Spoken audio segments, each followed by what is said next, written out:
Şahmarzadə Nərmin. Nərmin Şahmarzadə. O xanım deyək, tırnaq arası deyək ona, Mübariz İbrahimov kimi milli qəhrəmanımıza dil uzatmışdı.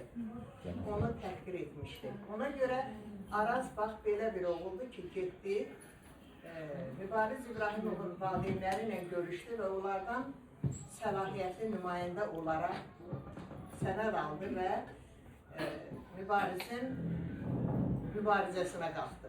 Vəkili oldu da belə deyək. Səlahiyyətli nümayəndəsi oldu və deyim ki, o vaxtdan mən Arazı daha çox sevdim.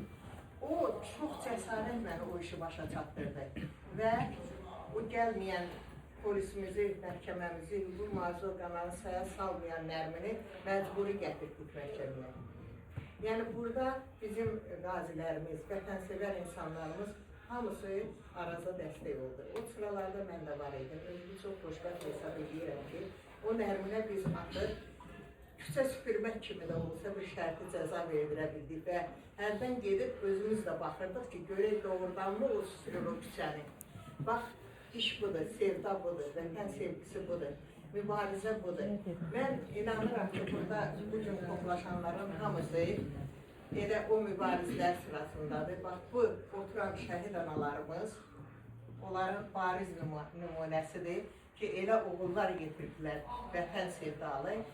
Araz burada müdafiəyə qalxsa da, onlar vətən yolunda öz şirin canlarından keçdilər.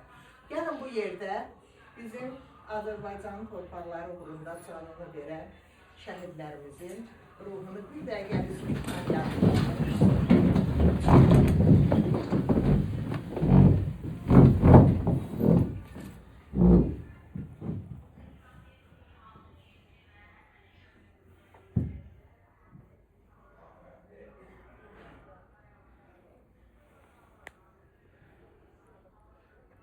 Allah rəhmət eylesin. Allah rəhmət eylesin.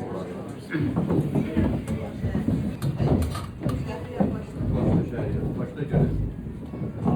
Azərbaycan, Azərbaycan, ey qəhrəman övladı şanlı vətənim, səndən ötürü can verməyə cümlə hazırız, səndən ötürü can verməyə cümlə hazırız, üç rəngli bayrağınla məsul yaşam.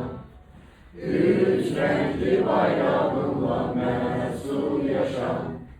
Milletler can kurban olur, sizlerden nizam olur. Yurdumundan geçen esker, her bir qəhrəman oldu. Sen olarsan Gülüstan, sen her an can kurban.